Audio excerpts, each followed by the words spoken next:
Grow My Cleaning Company teaches owners of cleaning companies just like you how to grow your company, make more money, and finally take charge of your financial future and your life. This podcast is about automating and creating systems that give you time and money freedom so you can grow like crazy without losing control. Since this is totally free, if you're getting tons of value, want to support us, and make sure that you get more of the good stuff, subscribe, rate, and review to this podcast today. Now, on to the show. Hey, Cleaning Nation, good to be back with you for our, I think this is going to be our last kind of afternoon live. Right now we're doing them at 4 p.m. or 4:30 p.m. Pacific. I believe we're going to start doing them 10 o'clock next week, Tuesdays and Thursdays, 10 o'clock Pacific, just so they're always at the same time. You guys can get used to them. So for those of you checking out the podcast or the watching on the YouTube channel, won't make any difference to you. But those of you who like to join us live, it's going to start being same time, Tuesdays and Thursdays. Sydney's in the house. You make me so happy, Sydney. I think Mariana said she talked to you for a second today, and that made me think of you. So I'm glad you're here, sister. All right, today we are jumping into how to deal with bad and or angry customers. We did a training a couple times ago about what to do when you lose accounts, and it got such good feedback, and people wanted to hear about it. Today we're going to do kind of a corollary, what to do with angry customers, because the reality is customers get pissed off. Not only do they tell the world and they quit and they do all sorts of stuff, they ruin your life, right? I've seen massive momentum with folks just go right in the toilet. Hey, Renee is here. Sydney's here. And I make her happy too. Big hug fest with Sydney. She's the best. I've seen a bad customer just ruin a week worth of work mentally for owners that we're training, and they're so excited, everything's going good, and they're leading their team. And then one pissed off customer comes in, complains, they can suck the life out of you. And the problem is if we keep them and they continue to act that way, they can do it. Hey, Michelle, our brand new, newest next level member. I am so excited to see you, Michelle, and so excited to be able to have you back in our universe. Can't wait to see you on the first training. All right. So the problem is when customers complain, not only can it kill your mojo, kill your ability to lead, kill your ability to sell, and basically run your company.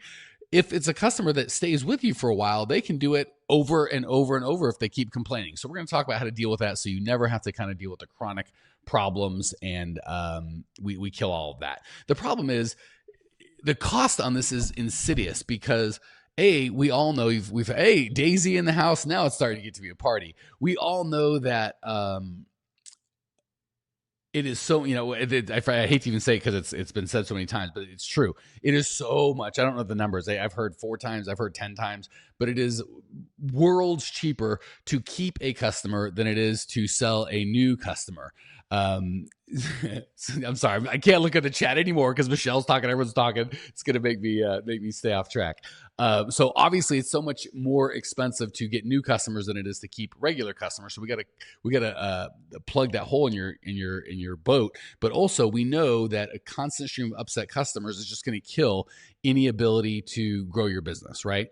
So we've got to make sure we get that killed. So let's dive into that. And there's a couple misconceptions that really get in the way. I want to start by blowing those up. First, a lot of us believe that all angry customers are bad, right? If a customer is angry, it's a negative thing.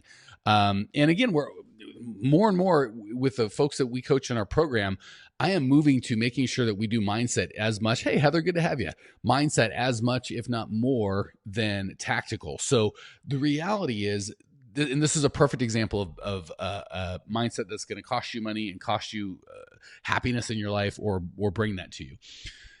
If we see an angry customer as this is bad, it's going to this, and it's all negative, and why has this happened to me? And this guy's a jerk, and we kind of come at it that way, it is almost impossible to succeed. So the first thing that we want to do is take control over the state or the response, the state that we're in, or the response that we give to a pissed off customer. So when they complain, you get 2 options. One, you could look at it as this guy's a jerk. It's his fault. They don't know. He's always a complainer. He doesn't know. My people aren't lying, blah, blah, blah. Externalize, right? Blame the world on this problem. The second thing we could do, which is equally true, just is more opportunity for your business and for you, is go, this is an opportunity to improve, right?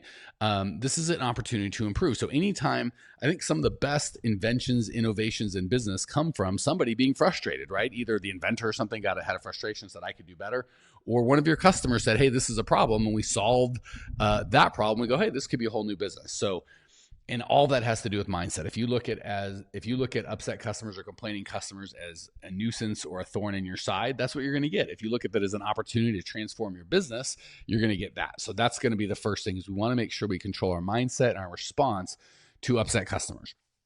All right. I want to give you an example. I share this a lot with our paid clients of how to deal with customers when they're angry. And again, trust me, I owned a car dealership and we had employees. So by the time they would get to me, they weren't just a little bit pissed. They were a whole lot of pissed off, right? They had dealt with a salesperson, a finance manager, our general manager. They dealt with 2 or 3 people. And when they got to me, they were good and ready to fight.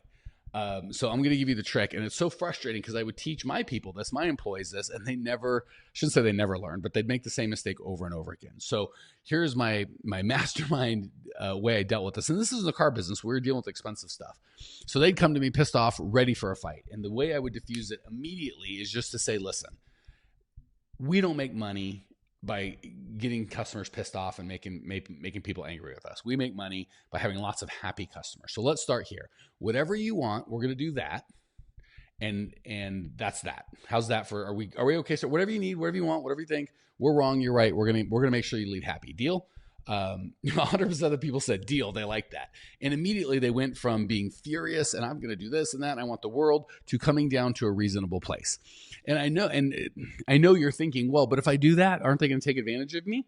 Maybe they might try. So here's how that looked with us. And it was frustrating too, because I would tell my employees I was going to do that. And and again, it was because we had such good employees and our core value was so strong. All the employees treated the business like it was their business. So they didn't want to give away a bunch of stuff. And oftentimes the people were a little bit wrong or a lot wrong, right? They'd lied or they'd done some stuff and they definitely weren't right. And my employees would get pissed off and they wanted to protect our business. So they would be like, well, this guy's a dirtbag, or he's lying, or he's whatever. And then they would just never would the customer go, wow, you're right, I am a dirtbag. Thank you so much for explaining that. I was confused. Never happened, not even once. So I would always tell my employees, that's what I'm going to do. So you could do that, right? As opposed to waiting until they get to me and they're really pissed. You could just say, hey, whatever you need, we're going to make it right. Now, for the folks going, well, what do you do if they try and take advantage of you? Here's a beautiful thing. And this, I don't think I had to do this more than 2 or 3 times. When they started getting really insane. So even, and again, 80, 90, close to 100% of the time, when I would just say, hey, you win, whatever you want, we're going to do that, they would calm right down. And then they would immediately start telling me why it's okay. Well, to be fair, you guys weren't that bad. Because again, when I push, they push back. That's how it goes. When I turn the other cheek and just go, whatever you need, whatever you want, you're right, we're going to make it right. Their anger, their frustration, it just goes right down, right? So again, you got to look at it as an opportunity.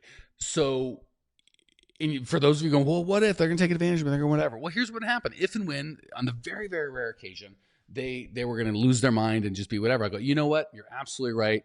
Doesn't seem like we're going to be able to make you happy. So why don't you just give me the keys to our car? I'll have a cashier's check up here in about 12 minutes. 0% of the time did people take advantage of that, right? So that's how we can, and what that looks like in your world is, gosh, if they just complain and ruin your life, you don't go to them and tell them our people didn't do that, and you're lying, you didn't do that, and blah, blah. You argue with them, you're always going to lose. Even if you're 1,000% right, trying to solve their emotional problem with your logic is just never going to work out for you or for them. So what that looks like in your world, if they are crazy people and you go, whatever you need, whatever you want, you're unhappy, that doesn't work. We're here to make happy customers. If you're not a happy customer, we're going to do whatever it takes. How that looks is if they're just not happy, go, you know what? Why don't you go ahead and stop paying, or here's the money back for the last clean. And we will, obviously we're not gonna be able to help you. We'll get out of your hair. So that's how you make sure that they don't take advantage. Okay. So again, we've got to make sure that when we hear customer complaints, we don't look at it as they're bad or whatever. We look at it as an opportunity. 2, we don't have to fight with customers when they come to us, right? You can start by letting them win. And we go back to the thing, just like when we sell them in the first place, you got to look at the real pain, right? We look at their superficial pain. We're saying, oh, they want the most clean for the least money. No, they don't. They want to feel a certain way. They want to feel something. People, when they come in pissed off, it's the same thing, right?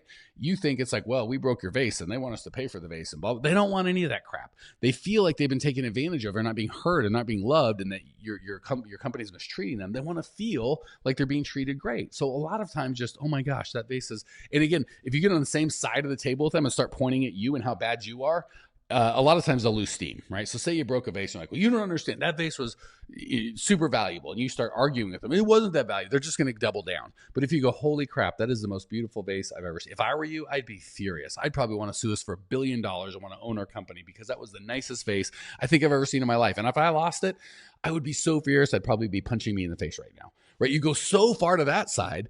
Any reasonable human beings go, well, to be fair, the vase wasn't that nice. I got it here. And they calm down. So if you start agreeing with them and pointing at you and their side and how terrible you and your company are, a lot of times they'll come around and go, you know what? I'm beating a dead horse. This guy gets it. They just want to feel that you understand them and that they're loved and you recognize their pain and what they're feeling. And once you do that, a lot of times they don't even want the money. Lachelle says, perfect timing. I literally just walked out on an unfinished job. Never could have I imagined being taken advantage of for months. Couldn't take another moment. Michelle says, ownership, all caps, lots of exclamations. Yes, yes, all that is 1,000% yes. Okay. Another thing, complaints are bad for our business. People think that. Again, this is a lot of mindset thing. And I have found it to be the exact opposite. What's bad for your business is customers quitting, right? My least favorite is customers that say nothing, and all of a sudden they just take off. They're gone. They quit. They give you the notice. And you didn't even know there's a problem. That's bad for business. That's the system. That's what we need to create systems and processes to make sure it never happens. When customers complain, they're going, I'm going to leave if I don't get my needs met, and you have the opportunity to meet their needs. And again, it's so much easier to meet their needs than go find a brand new customer who doesn't know or like or trust you and get the opportunity to meet their needs. So much easier just to meet the needs of a customer that you have. So you've got to start moving from complaints are bad for business to the much more effective and much more true and much more profitable mindset of lack of complaints are bad. Just people quitting without saying anything because they don't even have the respect or care about you enough to communicate that to you. That is a problem. Complaints is an opportunity. So really important that we focus and take control on how we look at all of these situations. And again, neither of these are all perspective, right? That you could argue for one way or another. You could argue, well, when customers complain, I have to stop what I'm doing. It means we're not doing a good job. I have to go fix it. I could be doing other things. There's 20 reasons you could make a good case, why it's bad. I guess the thing I'm trying to communicate is you want to make sure that you are picking the most profitable or the most effective mindset to adopt, right? So if your goal is to grow and to enjoy your business and to have employees that love your business, love being a part of it, and live your core values, for us, it's having fun, making money, being real, and helping out. So here, let me just show you what that looks like with your core values. If I have a customer complain that we're not doing a good job, well, let's just take it with my core values. Have fun. Is it fun for when customers complain about me doing a good job? It's not fun for the customer. It's not fun for me. Don't love it. So how do we fix that? Well, we could just, stop listening to their complaints. That's going to violate our other core values, or we could up our game. So that shows me there's an opportunity to up our game. Be real. They are actually doing my core values when they complain, right? They're being honest with me and telling me I'm not happy with the service. So they would be violating core value if they weren't real, if they wouldn't tell me. So it's hard for me to get mad at them. One of my core values is to be real, and I want to be real with them, and I expect them to be real with me. So they're doing that. So that's, so far, have fun. They violated that core value. They're doing a good job by being real. How about making money? Is it profitable for me when they complain? Well, if I don't handle it right, we're going to talk about that coming up, it can be very unprofitable. If I handle it right, there's an opportunity for profit. And help out, right? They're giving me the opportunity to help out by telling me there's a problem. So always look at it through your core values. And if you look, when I put it through the lens of my core values, I see a big opportunity to help out and have more fun and make more money. So I look at complaints as an opportunity, and I want you to do the same thing. Renee says, learn from it. If it's consistently from the same client, goodbye. Love it. Lachelle says, same and only client done. Got it. So there's another thing that just absolutely kills us. So what was I going to say?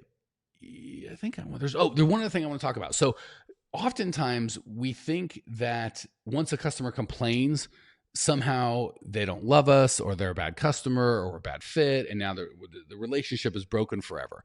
And really what that is us oftentimes just being lazy, right? Because we don't really want to go fix it right. We let it fester, and then there's this weird thing between us, right? Like if I owe somebody money, I want to make sure I pay them as soon as possible, because it's weird if I owe money and we don't bring it up. Same thing, I feel like there's something in a relationship. I want to hurry up and make it right. So we've got to do the same thing when we've got customers that complain. Instead of ignoring it or trying to bury it or let it go. And then the customer's like, man, he didn't even think about it. And then it makes everything weird. I go over the top to fix it, right?